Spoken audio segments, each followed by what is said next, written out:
or it's not to music, but to Mr. John Kiriakou.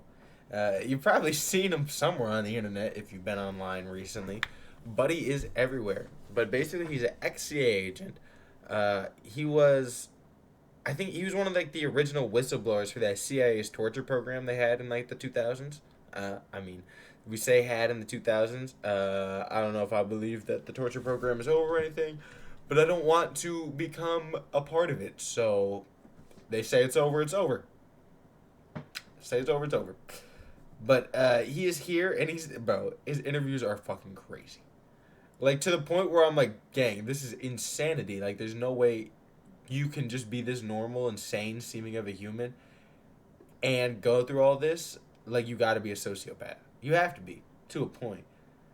And I'm not sitting here saying, like some of the shit, it's like shit you could, like, imagine yourself saying, and, like, yeah, if I had to put myself in, like, the darkest mindset possible. But then you're just like, damn, this dude actually did the shit. But in the end, I think he had to end up going to jail for like 23 months or something, because from what I've gathered from TikTok clips, it was kind of like some bullshit they arrested him on, but it's one of those things where you're going against the U.S. government and the CIA really wants you to go to jail, so you don't got too many options other than to take that motherfucking charge, is how it seems. But I'm excited here to tell you react to one of his interviews. So let's hit Larry. Let's just get into this motherfucker. You have no idea this could be anything. No cap.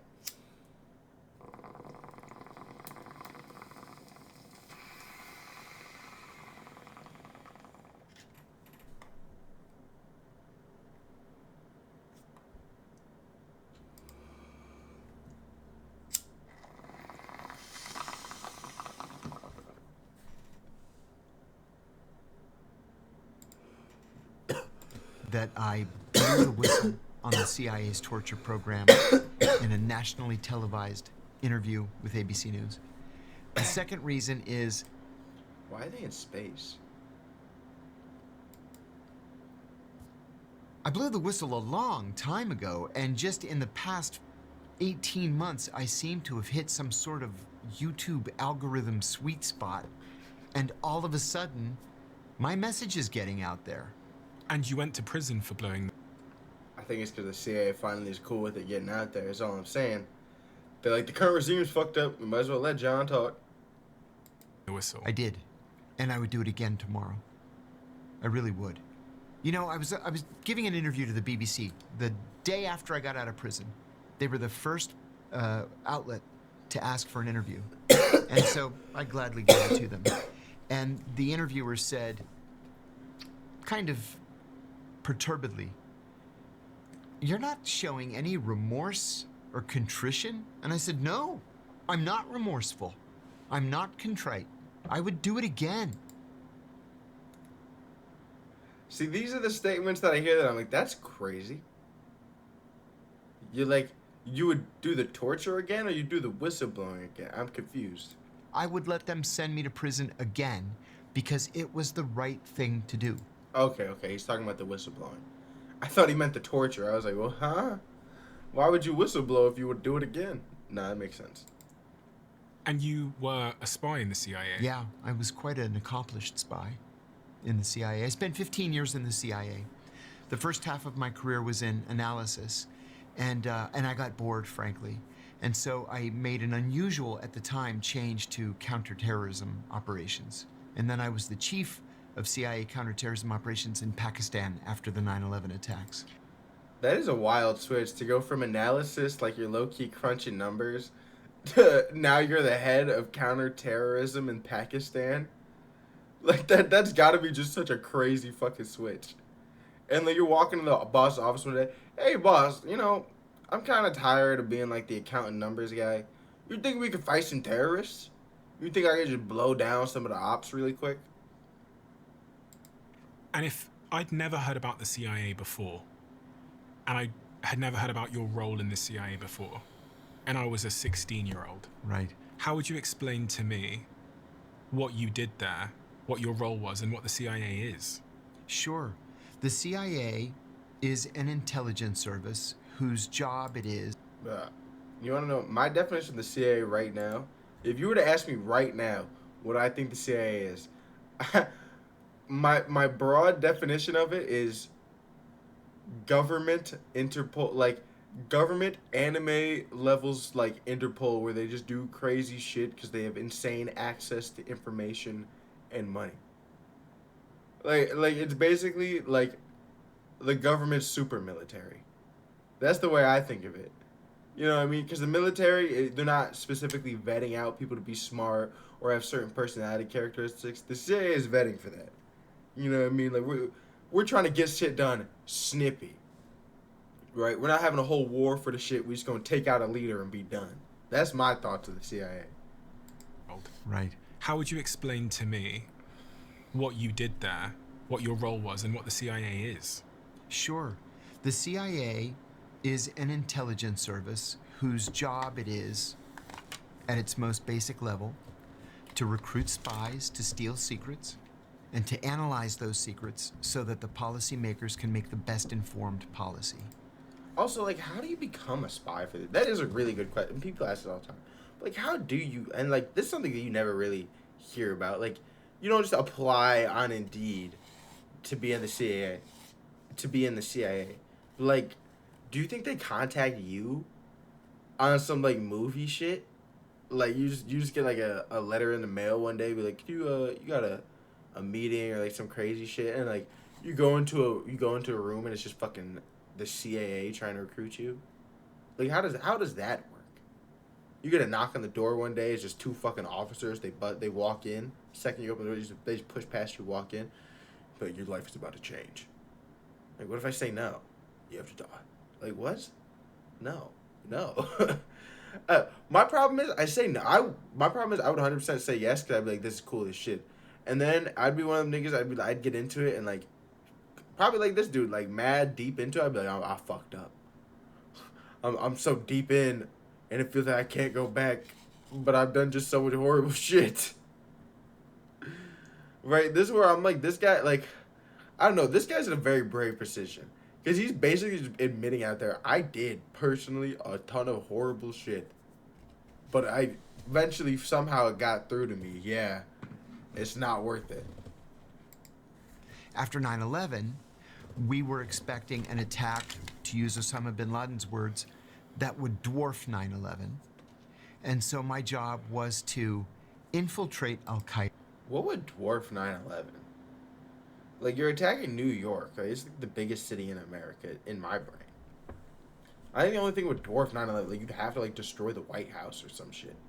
Like, you'd have to go after D.C. By recruiting members of Al-Qaeda to tell us when and where that next attack was going to come so that we could disrupt it, we could kill or capture the leadership, and This really has nothing to do with what he's saying right now. But I've thought for a while, do you think they'll ever move the capital of the United States? Just, like, defensively? Because obviously, I don't know the exact specifics of what it's like defending D.C., but in my brain, it would make more sense for, like, the capital to be in, like, middle America. Just so that there's, like, a lot of land that has to be covered before, like, you're actually at the capital. But I also guess, like, with the way planes are developing and how fast they could, like, they're getting at this point, like, eventually it's not even going to matter geographically where they are in terms of how hard it is to get there. It's going to matter in, like, how well you can set up the terrain to be, like, used as defenses. And then at that same time, like, air defense doesn't even really matter for that. You just set air defense on the top of any fucking hill. And just doof, doof, doof, doof, doof, doof. You know what I mean? destroy the organization. And give me a range of the things that you did during your time in the CIA, just for a very top-line range of the types of things you worked on. Oh, sure. As an analyst, it was actually quite straightforward. We would write for the president, the vice president, the secretaries of state and defense, and the national security advisor.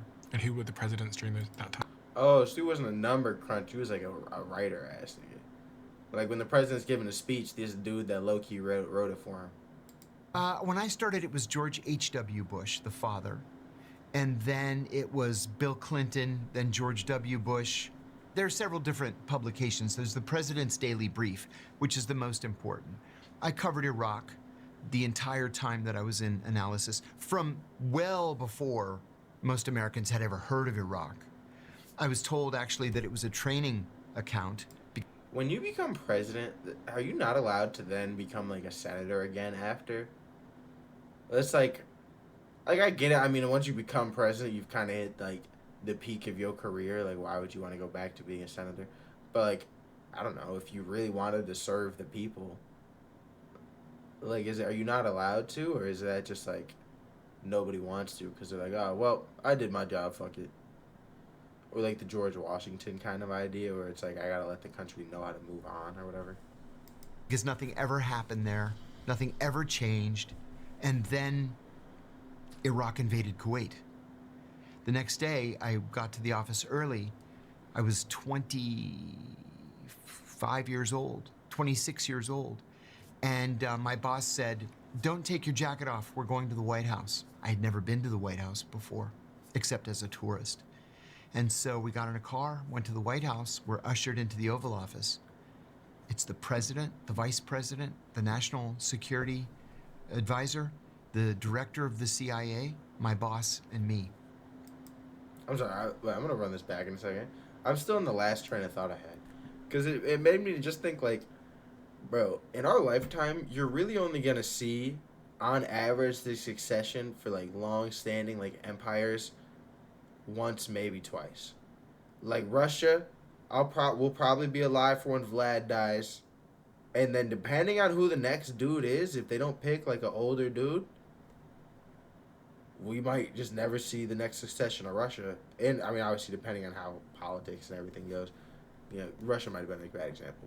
But like China, with like Xi Jinping, we're not gonna see the succession of Xi Jinping. Like we'll see sorry, I will see the succession most likely, knock on wood, of Xi Jinping, but I probably won't see whoever's after that because they're probably gonna pick somebody that's younger than however old I am at the time. Because if you go like another 30 years, then I'm like 50. They pick like some dude that's like 40 something. I guess it depends. But you know what I mean? Like, that's crazy to think about.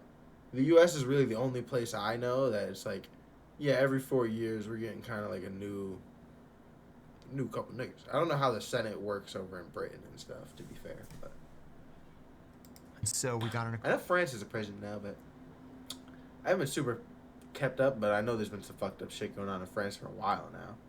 Right? Prayers out to them boys. Right? I probably should be a little bit more educated on that, to be fair. My bad. Shit's so bad here, it's hard to focus on other places right now, to be honest.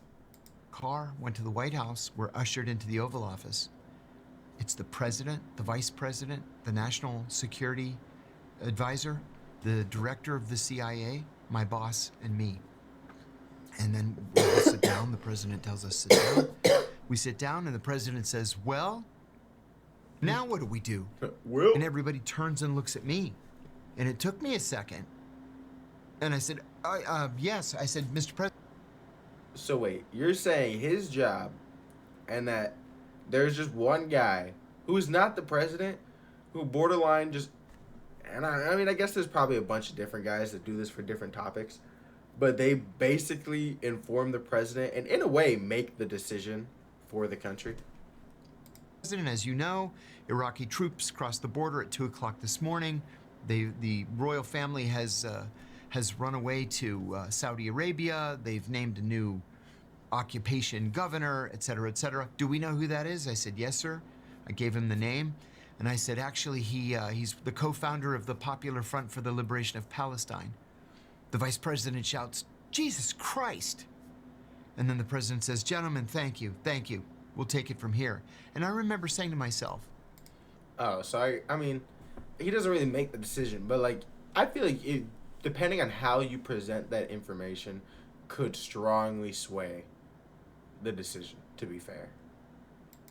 my friends would never believe in 1,000 years what I was doing right now.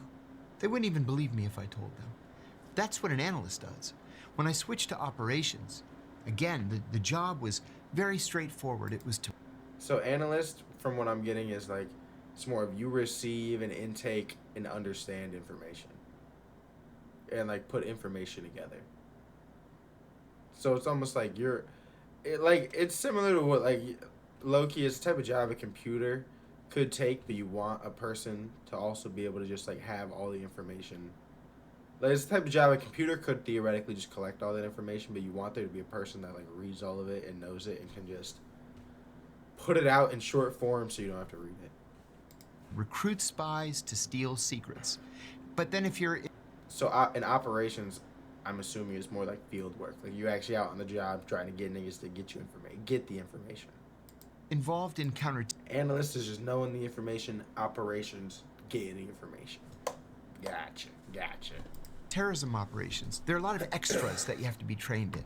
So you go through the normal spy training. This is how you ingratiate yourself. It's something called the asset acquisition cycle. Spot, assess, develop, recruit. I meet you at a cocktail party. You seem like a nice guy. I introduce myself. I ask, so what do you do for a living? Well, if you tell me you manage a shoe store, I'm going to say, well, it was very nice meeting you. And I'm going to go on to the next guy. But if you tell me you work at the port, you work in the Ministry of Defense, you work in the Chinese embassy, I'm going to invite you to lunch. See, this is where I would struggle in operations if it was me. Because I'm not a type of person to like walk up and just start a conversation with someone. Once I start conversating with someone, I feel like I'm really good at like making it mesh fast. Like I can become someone's best friend like that. Very crazy. But it's that getting me semi-interested to even like start talking to you is rough. But I guess if it was my job to initiate the conversation, it might be a little different. Spotted you, I've assessed you, and my assessment is I'd like to get to know you. Then I begin to develop you. I'll give you an example. I was in Pakistan. I got a tip that Al-Qaeda, a group of mid-level Al-Qaeda fighters, was meeting every single day in a coffee shop at 10 o'clock in the morning. My Arabic was absolutely flawless at the time. I mean, I feel like if you're going to be working in counterterrorism, your Arabic has to be flawless. You know what I mean? Like, it has to be flawless because there's going to be situations where you need it to be flawless. There's going to be situations where you need to fake it being broken. There's going to be situations where you need to fake that you don't speak Arabic. But you're going to need the ability to do all of those things 100%. Because I feel like at any point in this kind of situation, like, you're facing life or death. Like, what if you run into someone that's just really for the cause, overly crazy, and just blames you on the spot? Like, you never know, bro. And so I had a bushy beard that I grew for operational reasons. Can I hear some of your Arabic? Yeah. Tasharaf b'mariftak. It's nice to meet you. Or He says perfect, but he has white man accent. You know what I mean? You can hear white man accent in any language. Like, it's just a polite white man accent. a bushy beard that I grew for operational reasons. Can I hear some of your Arabic? Yeah. Tasharaf b'mariftak. It's Like, it's not even something you can control. Like, it's just his voice. Like, you can just hear that's a white man. nice to meet you. Or Bismillah ar-Rahman ar-Rahim, Alhamdulillah, Malik Yumadin, Rahman ar-Rahim. So I bought an Arabic newspaper and I went to the coffee shop and I just sat there. Bold. And sure enough, at 10 o'clock, the four of them came in. One of them looked at me and I looked at him, and that was it. We made eye contact. I did that for a week. The second week, I was there drinking my coffee, sitting with my Arabic newspaper, and the one who had looked at me the week before, he nodded. So I nodded back. That was it. No communication of The beginning of development, bro. That's some smart shit, honestly, bro. Because you got to think about it. Friendships, even most relationships, like any relationship, is like a combination of compatibility and distance, or like being in the same place. You know what I mean? Like, the odds of you becoming friends with someone that you're just never in the same place as is low because you're just never going to see them. But if you know where someone's going to be and you are just there when they are there, the chances of you guys at some point interacting exponentially. Especially if you guys are seeing each other at the same place often. otherwise. The third week, I'm a regular now. He recognizes me. So he says to me, Salaam alaikum. I said, Walaikum salam. May peace be upon you. And I say, and upon you peace. One day, he came in alone. And I said, Tafaddal, please have a seat. Sit with me. No sense in you sitting alone and me sitting alone. So he sat down. We started talking. And I asked him how... That's smart, because I think there's an Arabic thing about how you can't really turn down hospitality. So it's like you offer someone to sit down, you really can't say no. Sit with me. No sense in you sitting alone and me sitting alone. So he sat down. We started talking. And I asked him how long he had been in Pakistan. He said, oh, I've been here for 5 years. I was in Afghanistan. I was making jihad against the Americans. And I said, oh, that must have been hell on earth. He said, oh. Did the beard really transform him? And I want to see what he looks like with the beard. Because did the beard really transform him enough that he doesn't look like an American man? He said that the bombing of Tora Bora was hideous. That was the word that he used. It was hideous. And I said, and what about your family? How's your family? He said, my wife and son and daughter are in Cairo.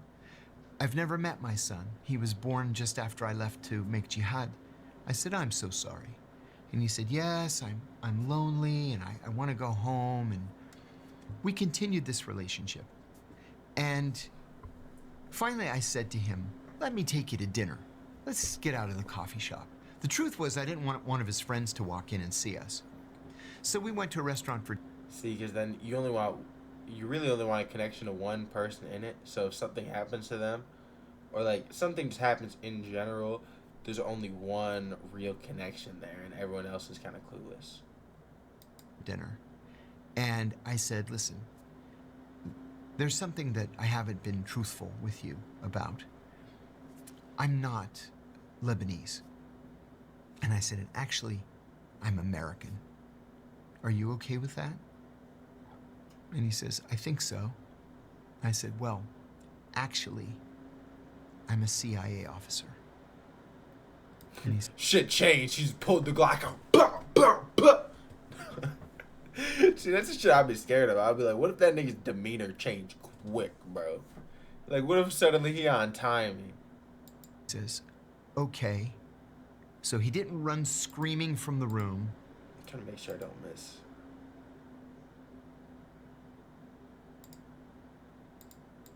Or pull a gun or anything. And he said, why do you want me? Why do you want to... Screen's tweaking out. Oh, right, there we go. Talk to me. I said, actually, you have access to something that I want. It was very specific, and I told him what it was. And he says, and what will you do for me? And I said, anything your heart desires. So, boy, I'll be back on my wife. Boy, I'll be an American citizen with my wife and kids so fast. I ain't gonna lie. I'll be out there, I'll be like, American citizenship, me, my wife, my kids. I want a penthouse. I'll be like, yep, load it up. And he said, I want to go home. I said, I can do that. You wanted information, presumably. I wanted information. Very specific information. Which you can't share. No. I'll go right back to prison. So, we got him a... It's smart that he knows what he... I wonder how much contact he keeps with anybody he may have been, like, friends with from the CIA. Because, I mean, obviously, we're in the CIA. You've got to be able to have a regular life. You just can't talk about your job. But, like, I don't know. I wonder. Passport. I bought him a first-class ticket. And I took him to the airport, gave him some cash to get himself started again. And I said, before you go, I have to ask you, why did you agree to give me this information? I mean, presumably I'm the enemy. And he said, I've been here 5 years, and you're the first person who ever asked me about my family. So I said, best of luck. Damn. It's one of those things where you start looking around and be like, maybe the people I'm with ain't shit. Maybe the people I'm rocking with, not it. Never saw him again. That's the job. I have to ask you. Wait, he said... My family. So I said, Best of luck. Never saw him again. That's the job. Wait, so did he get the information or not? I have to ask you, take me on the journey of you being a young man in West Pennsylvania Right. to becoming a spy.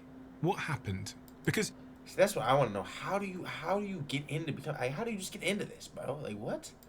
I'll be honest, I don't really know what my perception of spies is, but it's not you. I feel like that's perfect though. I feel like your perception like that is exactly like you want it to be the person you would never expect to be a spy. That's good. Yeah. That's good. See, because I kind of work under the radar. So what's really interesting is there's so many once you learn about spies as a so if you go back a couple of years and someone had told me about spies, I wouldn't have believed them. I wouldn't have believed that these things actually happened. Nah, bro. You gotta, bro. Ever since we figured out about crack in the '80s, you gotta, like, there's some level of like mysticism, damn near, to what the FBI, CIA, them niggas can do. It's kind of crazy. Like, there is some movie level shit where you're like, bro, that could never happen in real life, and you're like, no, low key, they did that and more. Oh, yeah. You know, Oh, you they hear have about it people. The technology is kind of crazy. It's really because of technology, and when you have lots of people working together, unlimited amounts of money, you can do some crazy shit. People going undercover and going to other countries and getting secrets and all of these things. And it's not until you meet the people that said, yes, that's me, I used to do that, that you have this paradigm shift in your mind and you go, oh my God, what else might be going on? Right. Because I lived in this world probably up until the age of, 30 years old, where I kind of just assume things are what they are, like as I see them. And then, right. you start to discover that there's layers of secrecy, nations are against each other, they're doing all of these covert operations. And even like as a podcaster now, I have moments where I go, like, how do I know that you're not here to steal secrets from me? Right. So, what's funny? When I had Andrew Bustamante on the show, the comment sections are always the same. They're always like, once a CIA spy, always a CIA spy. I hate when people say that. Yeah, because he knows it's true. I ain't gonna lie. I do have the thought every time I see the fact that he's blowing up. I'm like, what if all this, like, he's still low-key working for the CIA and this is part of like a psyop they're trying to run?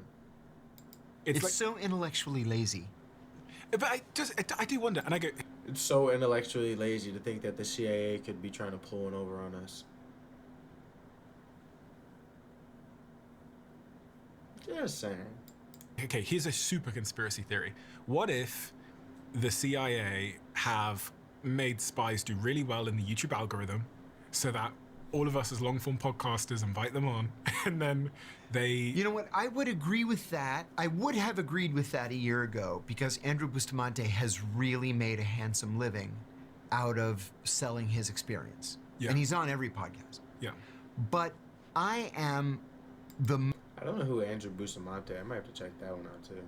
most anti-CIA former CIA person that's out there. But wouldn't that be the perfect CIA agent? I mean, if I weren't That's what I'm saying though. Like, he is the perfect guy for them to like low-key have on their radar. What up, Mishael? How you doing, gang?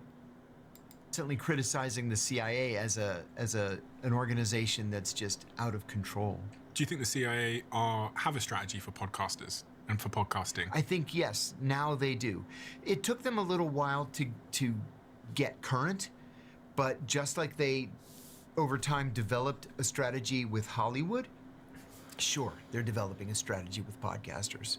You know, it was only in the last 10 years that the CIA opened a branch within the Office of Public Affairs whose job it is solely to liaise with Hollywood studios.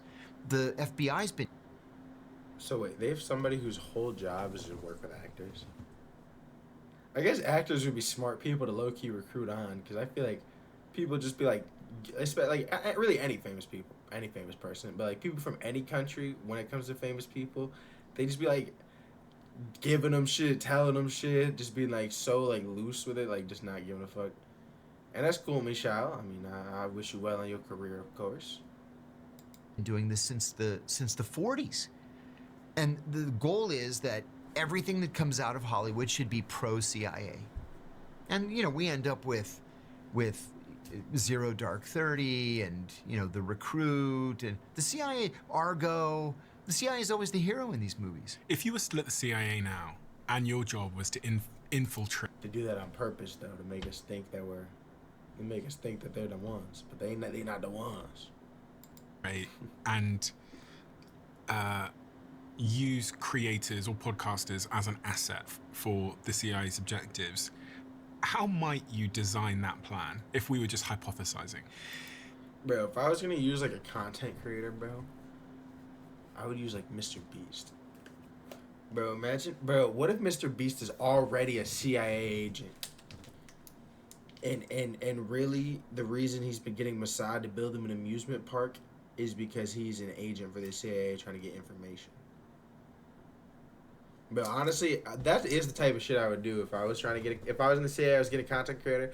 I would pick someone that's already like been there once or twice, right? Even if it is just on vacation, and just make it like just a regular thing for them to go over there and like interact with people and just like have like regular content there, and then over time just see like the higher echelons of people they could react. Like imagine they got like Neon. Like I feel like Neon's interacted with some weirdly high echelon people over in like the Middle East, and it's like, bro, imagine you flipped him into a CIA agent. I mean, you never could, but he's like the most. But he'd be perfect because he's so unsuspecting.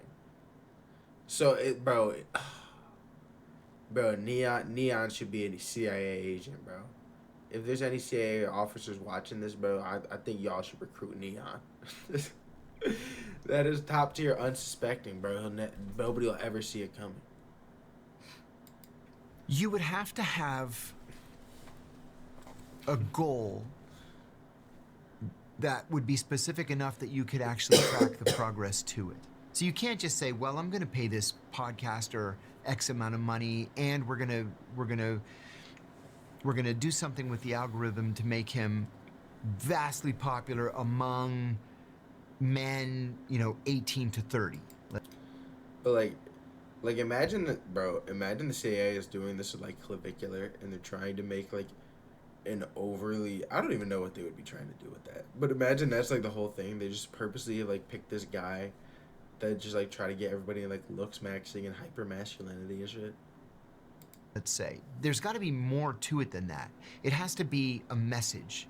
You've got to be able to get a specific, well-honed message out there. And the message can be anything. It could be, love the CIA, we're the good guys. It could be support the overthrow of the Iranian government. It could be, any criticism of Benjamin Netanyahu is anti-Semitism. It could be anything you want it to be. You just have to make sure that it's repeated enough. See, this was the danger with the torture program.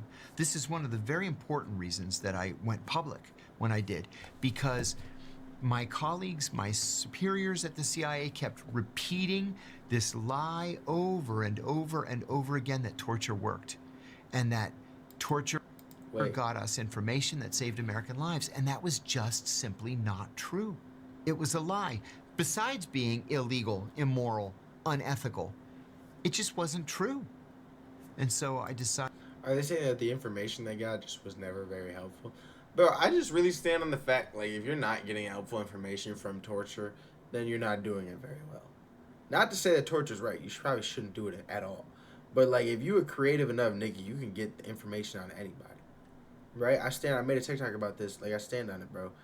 Eventually, if you realize just beating the shit out of him ain't working for a couple... Waterboard beating the shit out of him ain't working after a couple days... Make that nigga believe he died, right? Resuscitate his ass. Then put him in like a seamless white room. Make him believe he's talking to God. Suddenly, I think you might get some info out that nigga, bro. Right? Torture ain't just about physical pain. It's about mental manipulation, bro. Before we go down this road anymore, I'm going to go public. So can you take me back then? We got a little bit sidetracked there, but... Sure. John, how did you come to be a CIA spy? When I was 9 years old, I told my parents... At 9? They started this boy off at 9? That I wanted to be a spy when I grew up. It came time to apply for college, and I only applied at one university, George Washington University in Washington, because it was 2 blocks from the White House, and it was one of only 3 schools in America that offered a Middle Eastern Studies program. I was one of only 4 people in that brand new Middle Eastern Studies program. I stayed for a master's degree in legislative affairs with a focus on foreign policy analysis. I was taking a class in that program called The Psychology of Leadership. It was taught by an eminent psychiatrist named Dr. Gerald Post.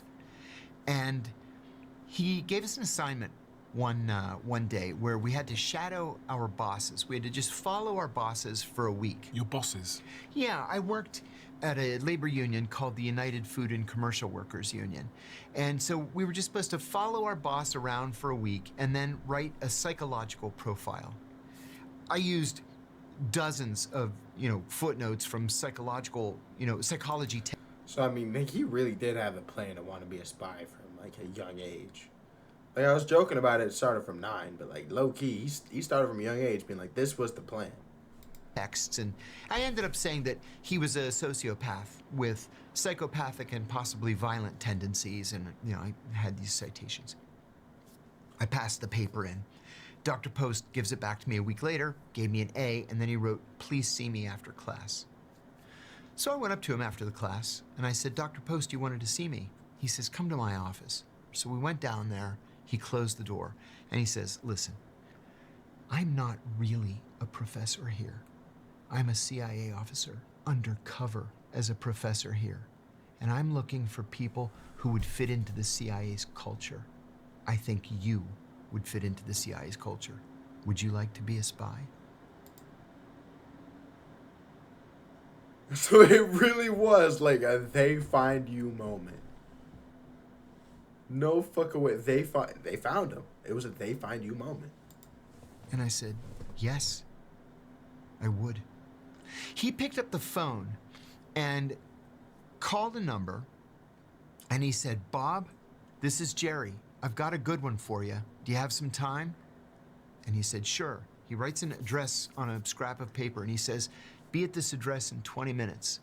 It was only 1 subway stop away. So I jumped on the metro. I went to Roslyn, Virginia, just across the river. I had to buzz to be let in, and a woman opens the door. She says, "Are you here for Bob?" And I said, "Yes." She says, "Come on in." I'm sitting there for a moment, and then this... What if a random person rang the doorbell and was just like, yeah, why not? Like, what if I just decided to ring that doorbell before he got there? She was like, "You're here for Bob?" I'm like, "Sure. Yeah, why not? I'll be here for Bob."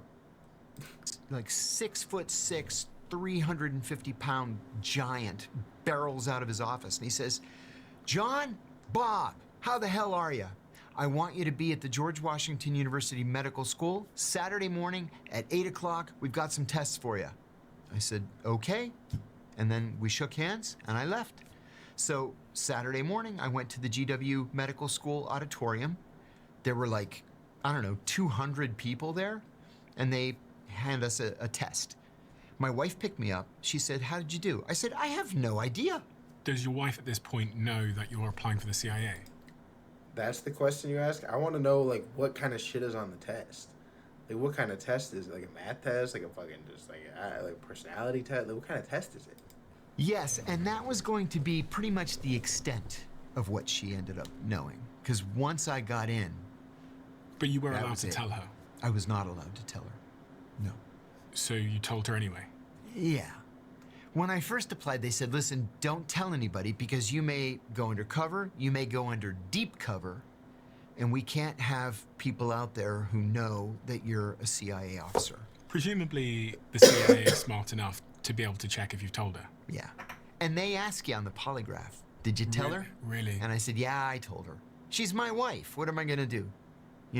But it got to the point where I'd get home from a day where, I broke into some guy's house and planted a camera on a bug, and I'd get home and she'd say, "How's your day?" I'd say, "Great." "What'd you do?" "Not a darn thing." And then my phone would ring at, midnight, and a guy would say, "The rain in Spain falls mainly in the plain." And I'd say, "Mares eat oats and does eat oats and little lambs eat ivy." And that means, meet me at the yacht club parking lot in 3 hours. Like, how long do you think they spent just creating like these little phrases because they were like bored or some shit? Between the do-si-do with the do-si-do over at the mosi-mo. Like, what are we talking about here, bro? And then I'd leave. She would say, where are you going? It's midnight. I gotta work. So I'd leave, I'd do my meeting, I'd come home, 6 o'clock in the morning, just in time to shower and shave and get dressed to go to work. And she would say, what was her name? And I remember this one terrible time. That's what she said to me. What was her name? The truth is, I had been sitting in a garbage dumpster, waiting for a guy to drive by down the alley and throw a bag of documents in. And I stunk of garbage. And I said to her, do I seriously smell to you like I've been with a woman? Serious. I don't know, bro. Sometimes, you never know. Nah, but damn, if I was a wife, I'd almost prefer that you were with a woman if I had heard that story. I mean, obviously, she just probably doesn't know till right now, but damn. So we ended up getting a divorce. Makes sense. So you do the assessment, presumably you get in, and Yeah, then you well, do training. he called me like 2 weeks later. Bob did. And he said, you blew the doors off those tests. I said, oh, great, okay. So a month later, they summoned me to headquarters. And I was interviewed by the Office of Near Eastern Operations, the Office of Near Eastern Analysis, and the Office of Leadership Analysis. I was offered the analysis job on the Iraq desk. And what is... So, I mean, I with guess YouTube they legit... Premium, why? I guess it really is legit, like a they find you kind of situation. The CIA comes and finds you and is just like, you know what? You're the guy. You're the guy. I still want to know what kind of shit was on the test. I don't know why you didn't ask that. That was annoying. Well, as always, if you're watching on YouTube, come check out the stream sometime. Let me know anything else you want me to react to. Thank you guys for watching.